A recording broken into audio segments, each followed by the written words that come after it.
Hey, welcome to a brand new chapter of Old Man Brad.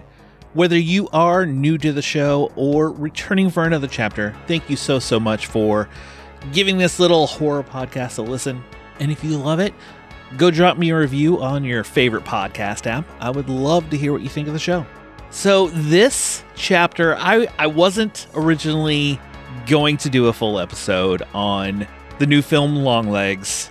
But after watching it last night, I need to brain dump a little bit. So instead of a quick 1 minute spoiler-free review video that I was going to do originally, I decided I have to talk about this movie. I just need to let a few things out because after I watched it last night and processing it, there was a lot and I needed to just get some things out there. So be warned, there will be spoilers in this discussion.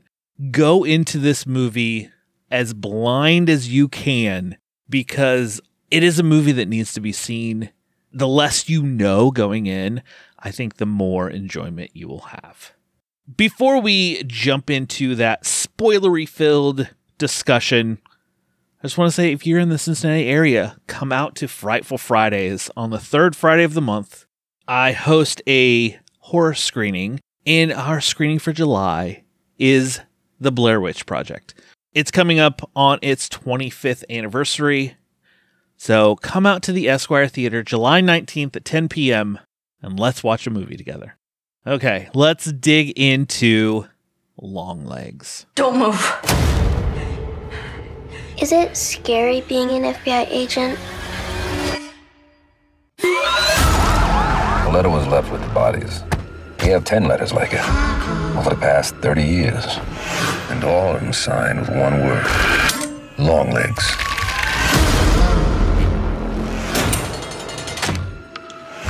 He'll kill. And kill again. There she is. You could have played nice with me, but you didn't. Put the gun down! And now that has led to all of this.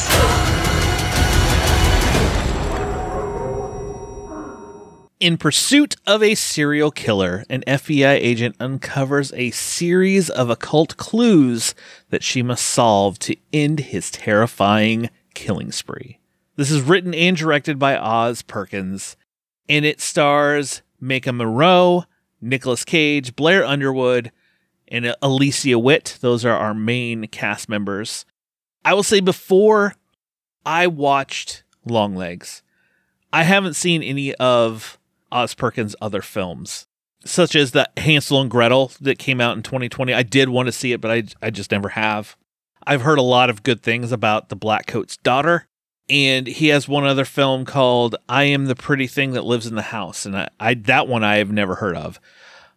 I do plan to go back and watch his earlier films after seeing this. This is the first film I have seen from him. Quick, unspoilery, really, on the top here. I kind of love this movie.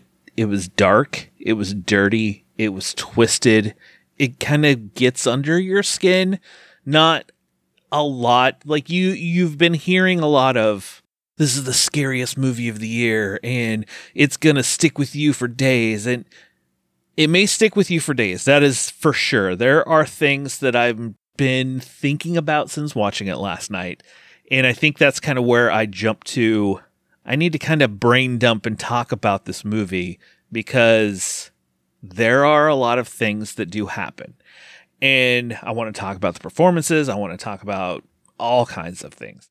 But go see this movie. It's being compared to something like Silence of the Lambs or Seven.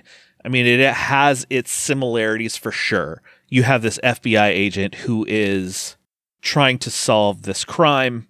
Maika Monroe is fantastic in this film. She's very almost numerical and methodical, and you can tell she has some dark secrets inside of her. As you go along in this movie, you find out more. But that's all I'm going to say. Nicolas Cage. Nicolas Cage is Nicolas Cage. I loved him. He is just balls to the wall, all out. So I think that's all I'm going to say on the non-spoilery side of things.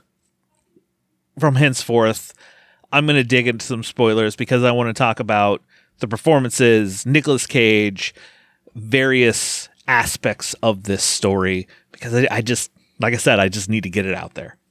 Nicolas Cage, like, I want to tell you, if you're still with me, do not look up images of Nicolas Cage before you see this movie. Let it kind of get you, because this movie starts off in the 70s, and it starts off in a 4:3 frame. And I loved the style of it because they kind of curved the corners of it to make it kind of almost feel like it's a 16 millimeter, 8 millimeter, something like that, home movie kind of thing. It begins with this scene of this girl in her house, and it's her birthday, and she notices something outside. A car pulls up. So she goes outside to kind of see what's going on, and it's this man that starts talking to her, and you don't see his face. You only see like his mouth down, and he's talking to her, and it's just creepy. And right before you see his face, he starts to come down in the camera, and it cuts away and moves on, and hooked me from moment one. Right off the bat with that, it hooked me. It had some great style, like a lot of, like if it was doing a flashback type of scene, it would go to this 4:3 aspect ratio. And there were a few moments where it would slowly move from this 4:3, and it does it in the credits for one, but it'll slowly just kind of like slide out to the full widescreen. I loved it. The cinematography in this movie looks great. There's a lot of just static shots or like very, very slow moving shots. A lot of the flashbacks you get are in the 70s, and then the main part of the movie is set in the 90s.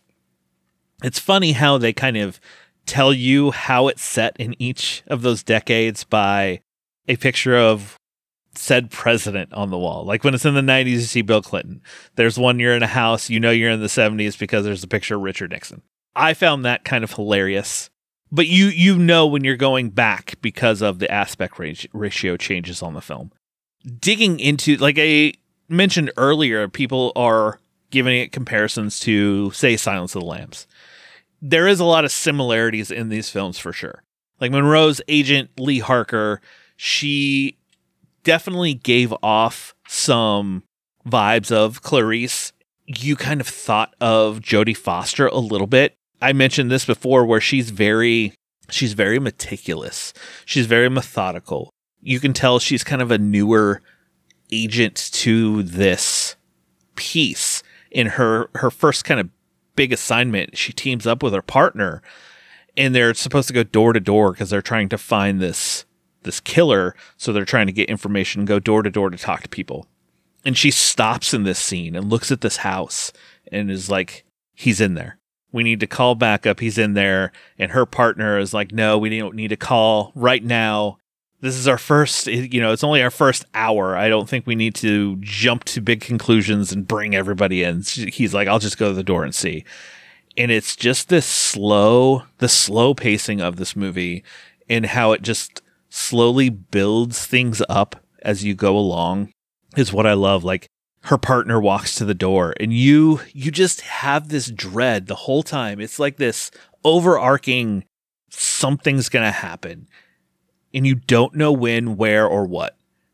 So you know something's going to happen to him. You just feel like something's going to happen to him. And he walks to the door and opens it up and he goes to talk. And then the way it's edited in the quick clip, like he gets shot in the head and you jump and then it cuts to Agent Harker and there's multiple scenes where she is, it's almost an anxiety, like the heartbeat starts going and she's breathing heavily. Everything kind of fades down as she's going in through this tense moment of a house trying to find who just shot her partner. But there are other scenes where this happens. There's a scene where, after they catch Longlegs, where she's talking to him And I'll dig into that scene in just a moment. But between that, there's another scene in, I believe it was a barn, where it's sets up these tense scenes. She has one in the house where someone bangs on her door, and it's just like anxiety ridden. She's very methodical, almost very black and white, but she really is thinking through things. It's shot the same way. There are multiple scenes. There's one where she's sitting in her house she's talking to her mom, and she's kind of going over this case where she's sitting at a desk. But the way it's framed, you see a door frame behind her in the house, and it almost gives you anxiety as you're watching this movie, as something's going to come across the doorway, or there has to be something happen in the background. It's going to happen. It just really amps your anxiety through this movie as it moves along. After I got out of this movie, I just sat there and thought, and I was like, I need to process this, because Monroe's performance is great. When you really start to see Nicolas Cage, he's in this full makeup, and just the way he looks, he's pale, he's dirty, greasy, and the voice that he chose to use, it's kind of almost like a higher voice, and the way he talks, it just creeps under your skin. The whole investigation is these families get murdered, but basically they're murdering themselves, and it seems like something else is involved. They've figured out that Longlegs is involved because he leaves these letters and these coded notes, but he doesn't actually do the killing. He finds a way to make it happen. But Nicolas Cage goes full hold Nicolas Cage. There's a scene in a car where he just starts yelling. There's another scene where he starts singing a song after they capture him. There's video of him singing Happy Birthday. It's full on Nicolas Cage. Nicolas Cage that you have seen from, say, when he goes crazy in Mandy, and it is fantastic. The scene where she's interrogating him, where she's asking him questions, and that's kind of where you get to the other side, that this is a darker feeling. You feel this darkness throughout the movie, this anxiety throughout the movie, but it starts to come out here of the devil is behind this. There's a dark entity that he is conjured through everything, and it's a tense scene. He starts banging his head on the table, and basically he kills himself. But it's just a gruesome scene that is tense, and he's smashing, and then he ends it with Hail Satan and smash, and then you come to find out there are other people involved, and you find out that Agent Harker's mom is the one who is helping Longlegs out, and Ruth Harker, played by Alicia Witt, who you would know, like, I was watching this movie going, I know her, and come to find out, she's one of the main characters in Urban Legend from 1998, and I was like, oh my gosh, that's her. She is great. When you find out that she's working with Longlegs, and she goes on this scene, because after the interrogation of Longlegs, they go back to the house because they're going to bring Harker's mom in to talk to her. Harker goes in the house to get her, and her mom is outside, and it's just this scene that you could just tell that a darkness is in her mom. She has a shotgun. She walks up to the car for the FBI agent sitting in the car and just shoots her. And you're just like, what the fuck?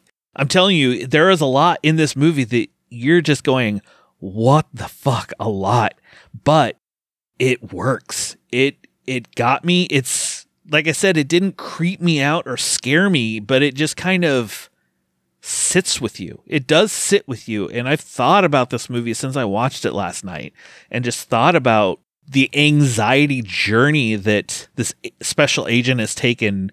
She's working, Blair Underwood plays her, basically her superior agent, her above her, and he has brought her in because she is smart. She's kind of got, what do they call it? Kind of like a she can sense things or see things or ways that she figures things out. So he particularly brings her in to work with him. The way it builds up to this twist in a way, yeah, it's a twist in the third act. That's the part where I'm still kind of wrestling with it, because there is the dark entity of the devil and this darkness, and it comes to find out that Longlegs, he kills on particular birthdays, like Agent Harker's birthday falls on the 14th, where she figured out this triangle with 666 and the devil and everything else. But there's this dolls that I think he keeps like a dark soul in. This is the part that kind of confused me a little bit, is she doesn't remember any of this from her childhood. She does not remember that he ever came to her house. She does not remember anything about her 9th birthday is what it was. Her mom won't tell her anything. And come to find out, it is her mom made a deal with Longlegs to keep her alive, to not kill her. And he kind of, I think it's like a suppressed memory or this darkness put into a lifelike porcelain doll that could also used for these families that get them to turn on each other. This is the part that it does kind of get confusing in a way, but the way the scenes play out, it worked for me. The ending has me wonder if Micah Monroe's character is now taking over for now dead Longlegs, her mom's dead, everything else. It kind of leaves it open. I'm sorry that this episode is a full brain jumble of all over the place, but I just needed to talk through some things on this film.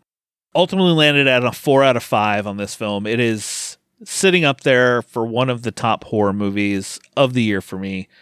There are many aspects of A Silence of the Lambs feel, or Seven, or something like that you feel through it, this anxiety-driven case of this young special agent trying to solve the Longlegs murders and who Longlegs is and figure it out. And it leads up to this ending that just, it worked. Even though I'm confused on a lot of it, it still worked for me. I love the darkness of it. I love the cinematography and the shots and the change from 4:3 to full widescreen. Oz Perkins did a phenomenal job with this movie. I can't wait to own it and watch it again. But yeah, if you're still with me and haven't seen it and I've given it all away, watch this movie because it's so good. So good. I cannot wait to see it again. I need to watch it again. I need to see if the third act hits a little differently or what for me now that I kind of know what's coming. It is a disturbing, dark film that I think a lot of audiences may not dig. I don't want to say a lot of audiences.